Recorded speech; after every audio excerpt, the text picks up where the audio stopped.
जय माताजी मित्रों, मारी चेनल ममतानी रसोईमां तमारुं स्वागत है। आज आपणे बनावशुं होटेलना पंजाबी शाकने पण भूलावी दे तेवुं मकई दाणानुं शाक। तो आ शाक बनाववा माटे मैं एक अमेरिकन मकईना डोडामांथी एक बाउल दाणा आ रीते अलग करी लीधा छे। तो हवे आपणे आ दाणाने बाफीशुं। गैस पर आपणे एक पेन राख्युं छे, तो तेनी अंदर आपणे एक ग्लास पाणी लईशुं અને ગેસની ફ્લેમ આપણે વધારે કરી અને આ પાણીને થોડું ગરમ થવા દઈશું।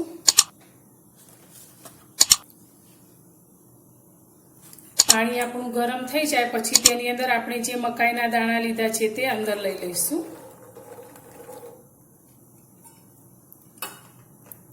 આપણે આની અંદર સ્વાદ પ્રમાણે 1 ચમચી મીઠું એડ કરીશું।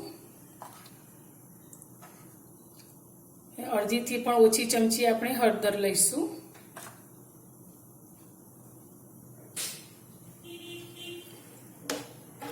અત્યારે આપણે આ અમેરિકન મકાઈના દાણા લીધા છે, તે ખાવામાં ખૂબ જ સ્વીટ હોય છે। તમે દેશી મકાઈના દાણા લીધા હોય તો તમે તેમાં અડધી ચમચી ખાંડનો ઉપયોગ કરી શકો છો। હવે આપણે 3 મિનિટ જેવું આ મકાઈના દાણાને બફાવા દઈશું। આ દાણાને બફાતા બહુ વધારે સમય નથી લાગતો।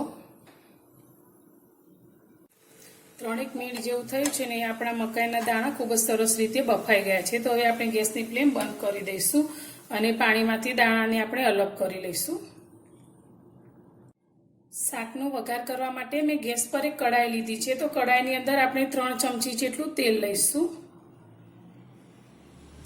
અત્યારે આપણે આ શાકને ગરમારેલા મસાલામાંથી તૈયાર કરીએ છીએ, તો પણ એકદમ સરસ હોટેલ જેવું તૈયાર થાય છે।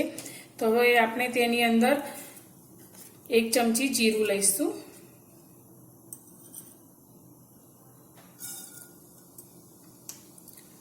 સાથે મેં 1 તમાલપત્ર અને 2 લવિંગ લીધા છે તે અંદર લઈશું।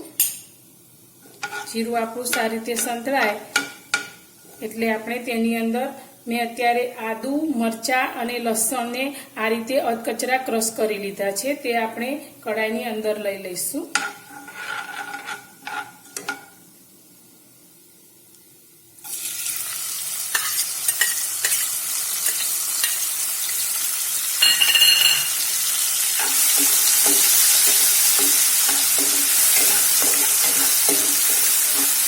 आदू, मरचा, लसण ने आपणे सारी रीते सातरीशुं। ज्यां सुधी लसण मरचानो काचो टेस्ट दूर न थाय त्यां सुधी आपणे तेने आ रीते सातरवाना छे। तो गैसनी फ्लेम अत्यारे आपणे स्लो ज राखीशुं।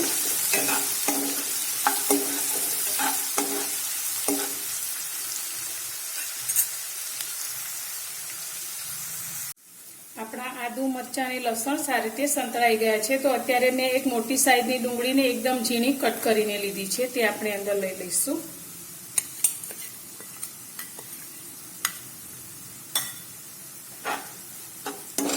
અને ડુંગળી પણ આપણે એકદમ સારી રીતે સંતળાઈ અને સોફ્ટ ન થાય ત્યાં સુધી તેને પણ આપણે સાતળીશું।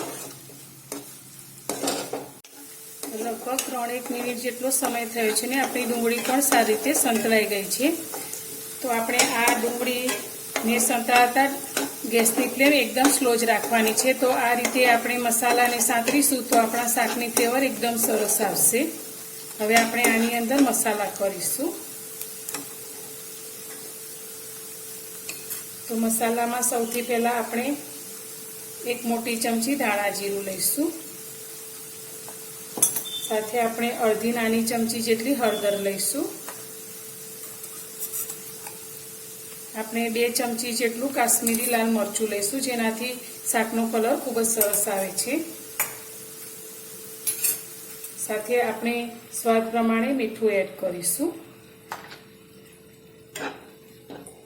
અને ધીમા ગેસની ફ્લેમ પર જ આપણે આ મસાલાને સારી રીતે સાતરીશું।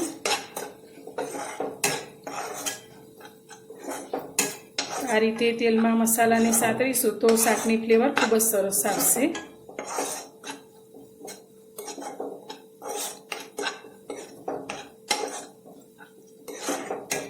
તો 1 મિનિટ જેવું આપણે આ મસાલાને આ રીતે સાંતળવાના છે।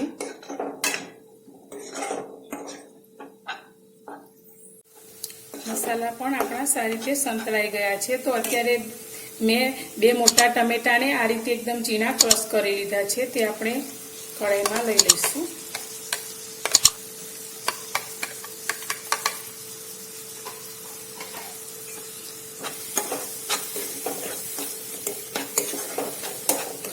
હવે આપણે આ ટમેટાને એકદમ સરસ સોફ્ટ ન થાય ત્યાં સુધી તેને આપણે ઢાંકી અને ચડવા દઈશું.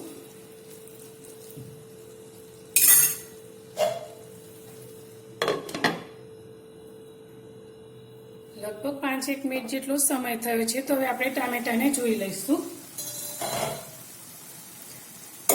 તો આપણા ટામેટા એકદમ સરસ ગળી અને સોફ્ટ થઈ ગયા છે અને તેમાંથી તેલ પણ સારી રીતે છૂટું પડી ગયું છે. તો હવે આપણે એકદમ હોટેલ જેવા શાકનો ટેસ્ટ આપવા માટે અત્યારે શાકની અંદર દૂધની ફ્રેશ મલાઈ એડ કરીશું. તમે આ મલાઈની જગ્યાએ કાજુ અને મગજતરીના બીજને પેસ્ટ બનાવીને પણ લઈ શકો છો, પણ અત્યારે આપણે ઘરમાં રહેલા મસાલામાંથી જ આ શાક તૈયાર કરીએ છીએ. તો અત્યારે આપણે ફ્રેશ મલાઈ એડ કરીશું. તો લગભગ 4 ચમચી જેટલી મેં મલાઈ લીધી છે. તેને સાથે શાકની અંદર મિક્સ કરી લઈશું.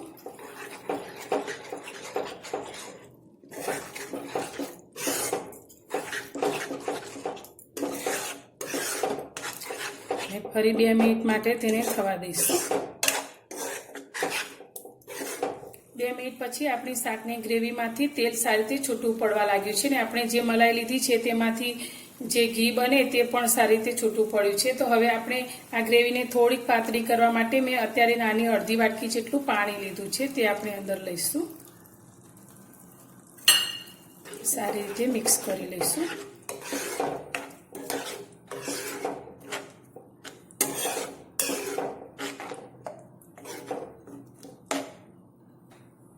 હવે આપણે જે મકાઈના દાણાને બાફીને રાખ્યા છે તે આપણે અંદર લઈ લઈશું.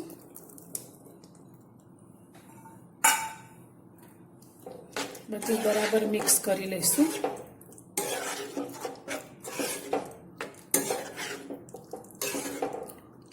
હવે આને આપણે ઢાંકી અને 5 થી 6 મિનિટ માટે થવા દઈશું.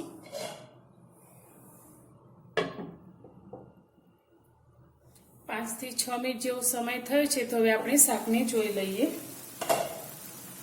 તો શાક આપણું બનીને એકદમ સરસ રીતે તૈયાર છે. તો હવે આપણે એકદમ સરસ એવો શાકનો ટેસ્ટ આપવા માટે અત્યારે શાકની અંદર અડધી ચમચી આપણે ગરમ મસાલો એડ કરીશું. અને શાકનો સ્વાદ અને સુગંધ બંને એકદમ સરસ આવે તેના માટે મેં 1 ચમચી કસૂરી મેથી લીધી છે, તે શાકની અંદર લઈશું. આનાથી શાકનો ટેસ્ટ ખૂબ જ સરસ આવે છે. તો એકદમ હોટેલ જેવું આપણું આ શાક બનીને તૈયાર છે. તો હવે આપણે ગેસની ફ્લેમ બંધ કરી દઈશું અને આપણે શાકને સર્વિંગ બાઉલની અંદર લઈ લઈશું. શાકને ગાર્નિશ કરવા માટે મેં અત્યારે ચીઝનો ટુકડો લીધો છે. તો તેને આપણે આ રીતે શાકની ઉપર છીણી લઈશું. તો એકદમ હોટેલના શાકને પણ ભૂલાવી દે તેવું આપણું આ લીલી મકાઈ દાણાનું શાક બનીને તૈયાર છે. તો તમને મારી આ રેસીપી પસંદ આવી હોય તો વિડીયોને લાઇક જરૂરથી કરજો અને ચેનલ પર નવા છો તો ચેનલને સબસ્ક્રાઇબ કરવાનું ભૂલતા નહીં. તો ફરી મળીશું એક નવી જ રેસીપી સાથે નવા વિડીયોમાં.